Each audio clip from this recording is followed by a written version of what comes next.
Let's try that again. Hello, everyone.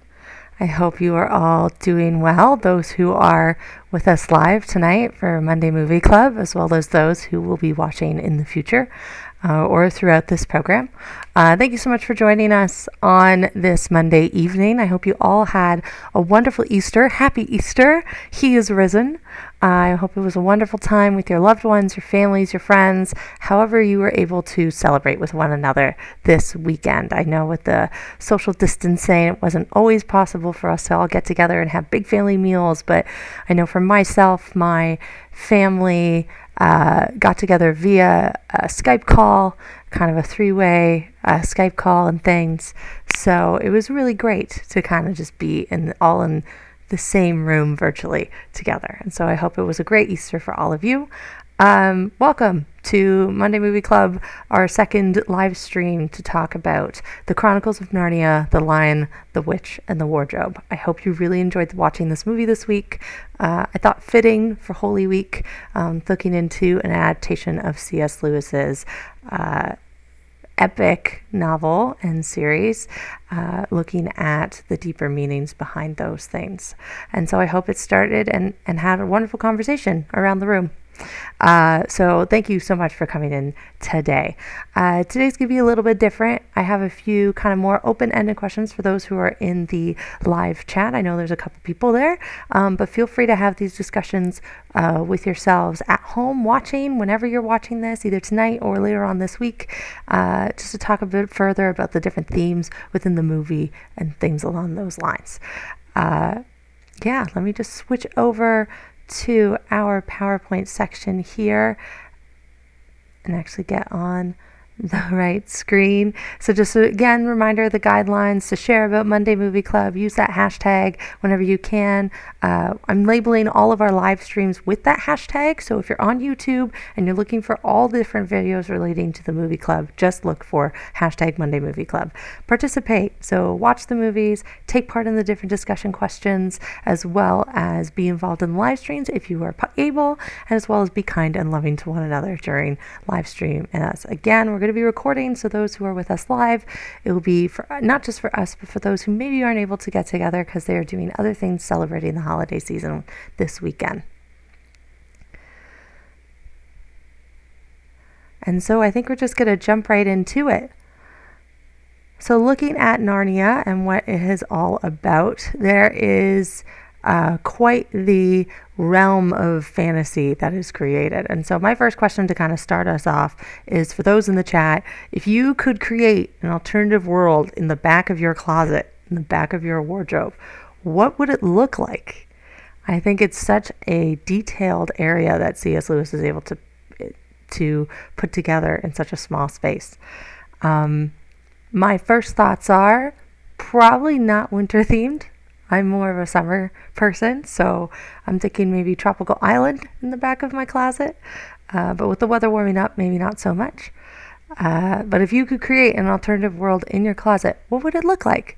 Would it look like ours? Would it be a fantasy realm similar to Narnia?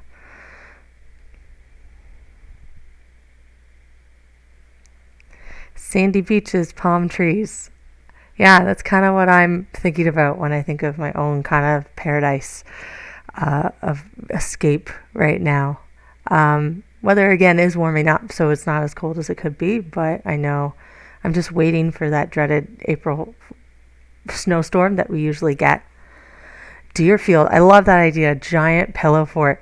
That would be so cozy and so warm. That's awesome. I would love to hear what anybody else has to say. If you want to leave in comments for future viewing, what your kind of alternative world would be in the back of your closet, feel free to share those wonderful areas of mystery to us. So just opening it up, there were a lot of different major themes within this film. What were kind of the major themes that we were able to pick up on as movie watchers as we were looking into Narnia itself? I know, kind of, as it was said before, like very suitable around Easter. It's a great parallel to that. For me, I was kind of struck as I was rewatching it this week of just the theme of different family dynamics with the different siblings and the responsibilities and roles they played. I recognize that with my own sibling, not so much with others. But what would be kind of for you as you were watching it, some major themes within this film that you recognized right away?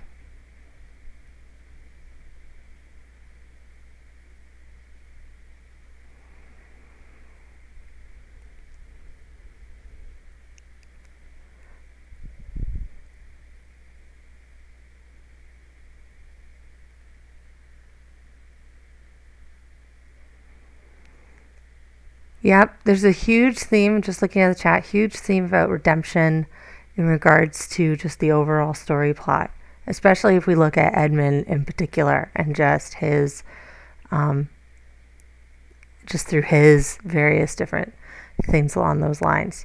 Um, One that I kind of found was like also the power of faith.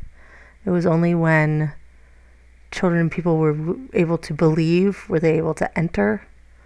Um, when they first kind of got to the wardrobe and knocked, like nothing was there because they were skeptical. Um, and then throughout the film, like each of them kind of established this as their own kind of personal power in regards to their belief and their faith. And there's this of Aslan, of many others that are involved there as well. Treachery, love, those are great options in regards to theming as well throughout the film. So looking kind of deeper at our characters, let's take a look. If we could describe each child in one word, what would we describe them as? I know many people within literature studies have tried to and have evaluated what each character kind of represents within C.S. Lewis's work. And again, as I was watching it, there were certain even biases that I had knowing the story ahead of time. But then rewatching it, I was kind of like, oh, maybe there's a different image I could use for that person. So in one word, if we were to describe the character of Peter, what would we describe him as?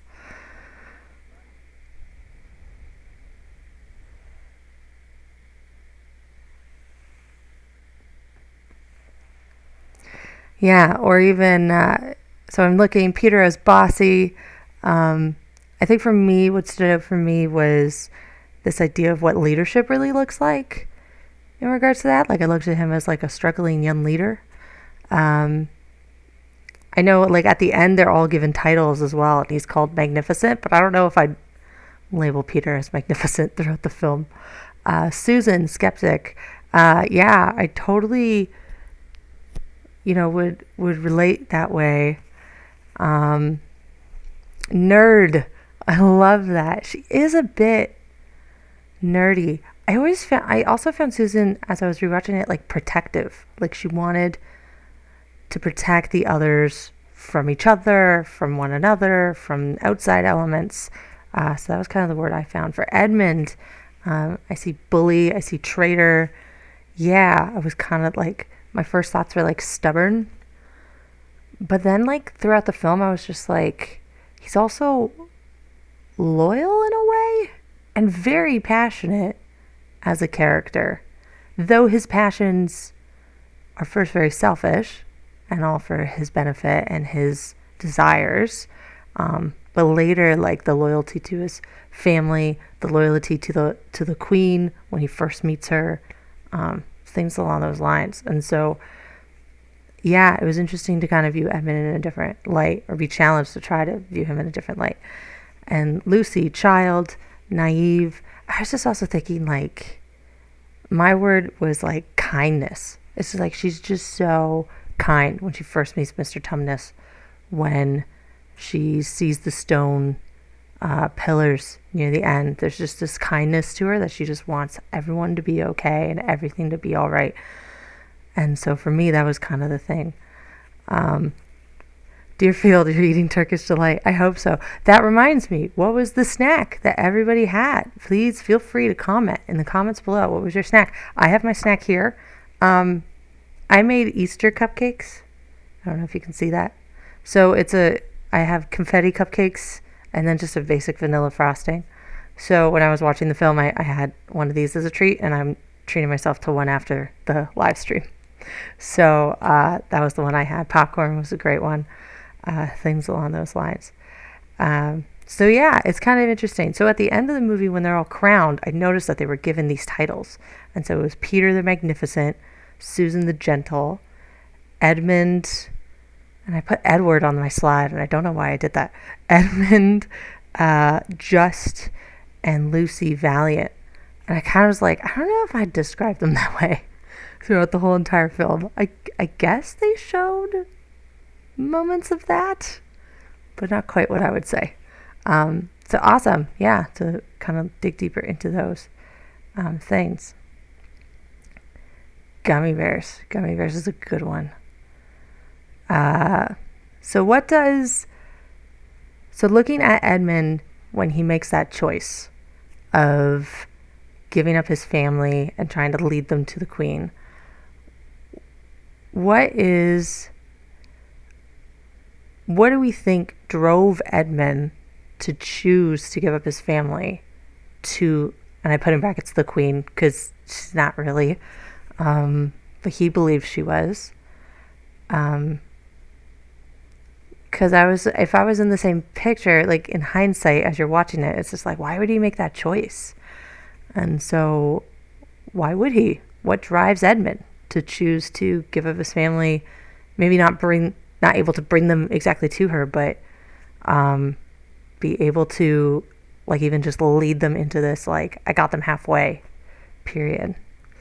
Just looking at the chat, I think he was jealous, greed, a replacement parent. That's a Deerfield, wonderful.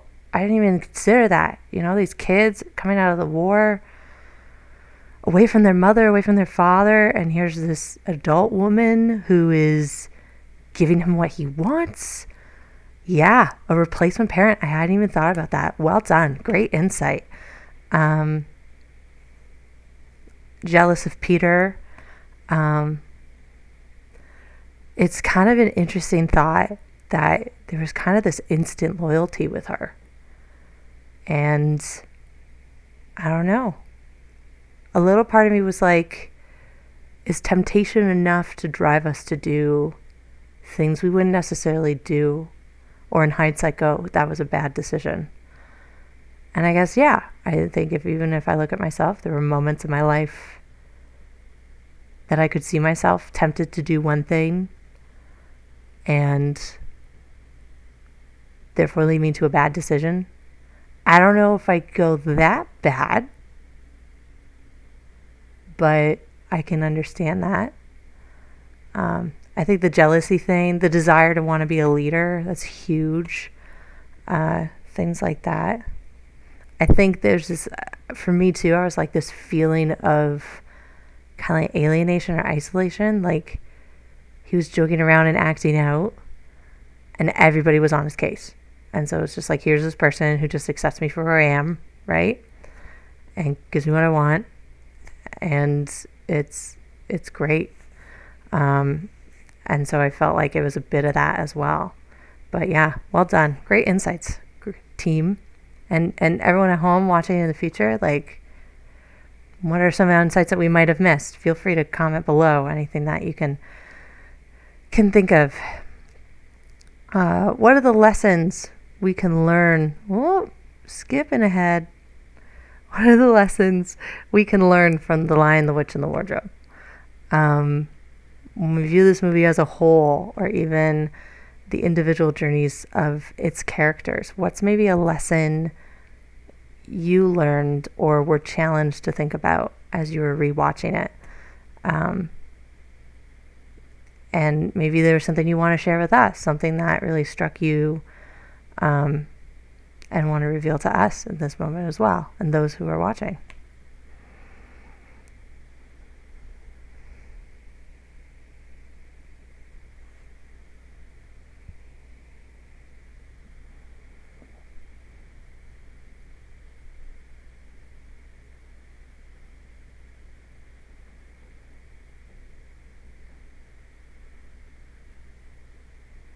As I give a little time for the chat, those who may be tuning in, feel free to jump in on chat when you can. Welcome, Charlene. I know you jumped in a little later with the others.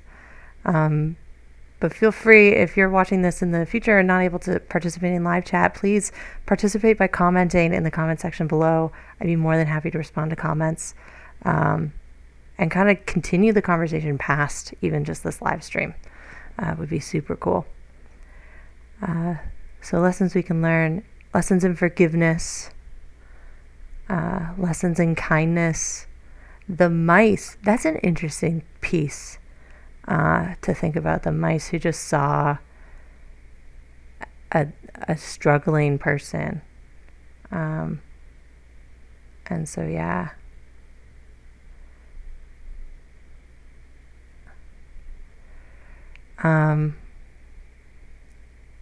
So yeah, it's been, for me when I was looking at the lessons, it's kind of, in Christian circles, it's very clear for us who are very familiar with the Easter story about who Jesus is, how he came, and in his last days of ministries came to die, so that our sins, our failings in our world aren't holding us back. Similar to Edmund, right? Who was a traitor, who for a traitor deserved to, there was this law in Narnia and he deserved to be surrendered to the witch and met death.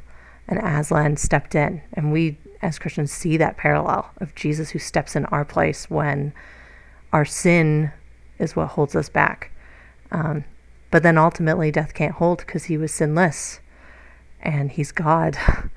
And so he was able to rise up and ultimately gains victory over the enemy.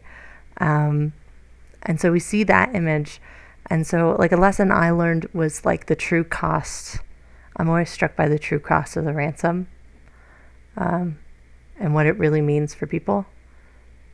I'm a type of person who, I'm a bit more sensitive with my viewing watching.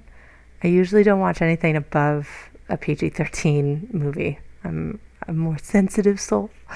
So like things like Passion of the Christ, some reenactments of actual of Jesus's act of death and resurrection are hard for me to watch, but I feel like The Lion and the Witch of Wardrobe allow me that chance to really reflect on the Easter story.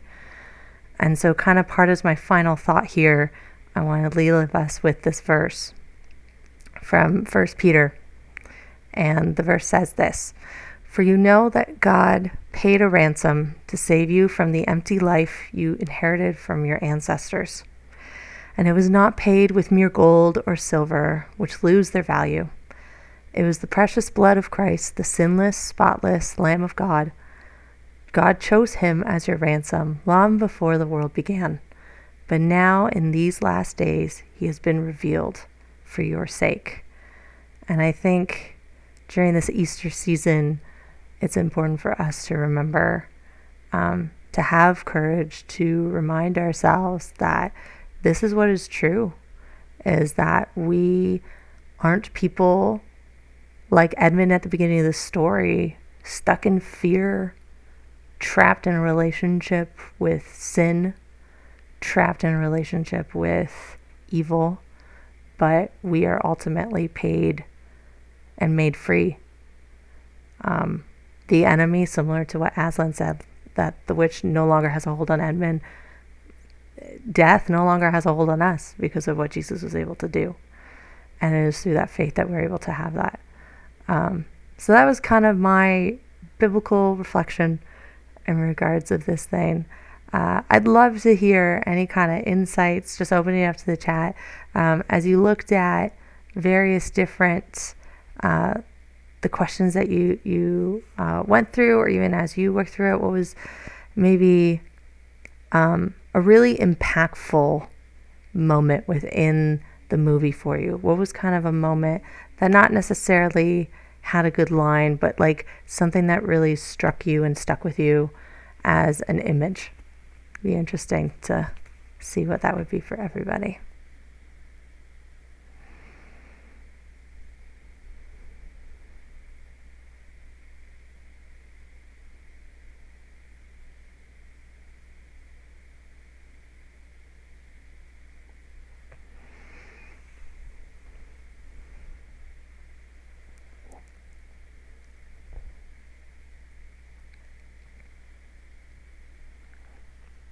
Aslan's death, Deerfield, a huge one. I know for me, that was always a huge one for me. A moment that really struck out to me this last time that I watched, like I said, just the different family dynamics and how Aslan says once he has the conversation with Edmund to the other three and goes, Edmund and I talked, and his past is no longer a problem, and so leave it be. And I think in our world, which we are all very tempted to hold on to grudges and hold on to past and not forgive. So I mentioned a lesson of forgiveness.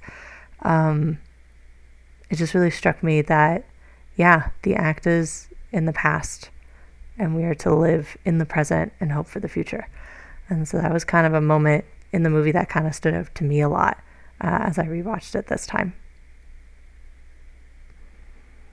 Just going to leave a few more minutes if people are thinking or typing that they can write down any thoughts if they do. If you're watching this again as a future broadcast, feel free, leave a comment below of kind of a moment in the film that really impacted you. I'd be happy to dive deeper into what we really liked about The Lion, the Witch, and the Wardrobe together.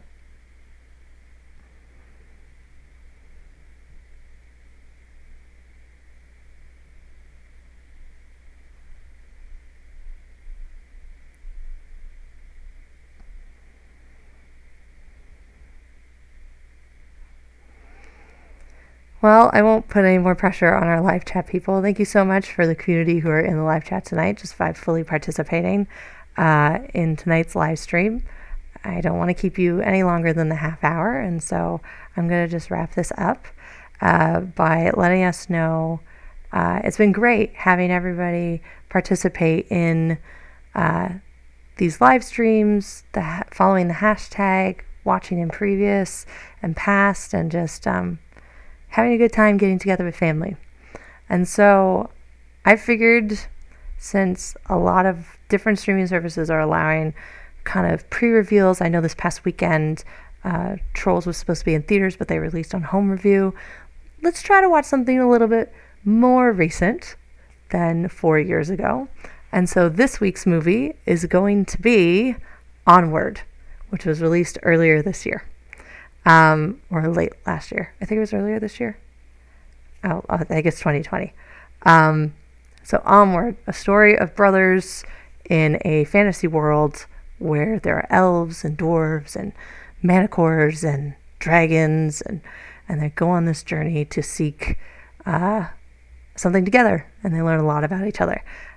So Onward's great. It is available through rental through YouTube, rental through iTunes, as well as Disney Plus.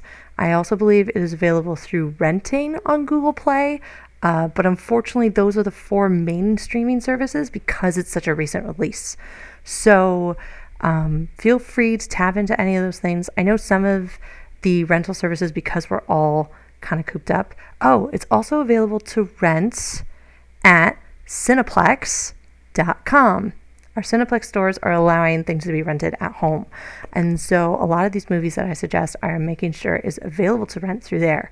So for a small fee, I think it's between $4 and $8, depending on where you go. These movies you are able to rent. And I think it's you keep it for, it depends on the thing. But the Cineplex, I believe, is you keep it for 48 hours, and then you have, once you push play, you have within 24 hours to watch it. So make sure you don't rent it tonight and then wait till Friday, because it might not stick around. But that is the total way you can get on board. Or again, if you have a Disney Plus subscription, or through any of the other things that I mentioned. YouTube, which, if there's the algorithm smart like last time, there will probably be a link below this video for that, as well as iTunes and Cineplex all do rentals, and potentially Google Play. I haven't looked that up, but feel free to check it out. I watched it just this past week, prepping for the discussion questions. I was very surprised of how deep this movie is.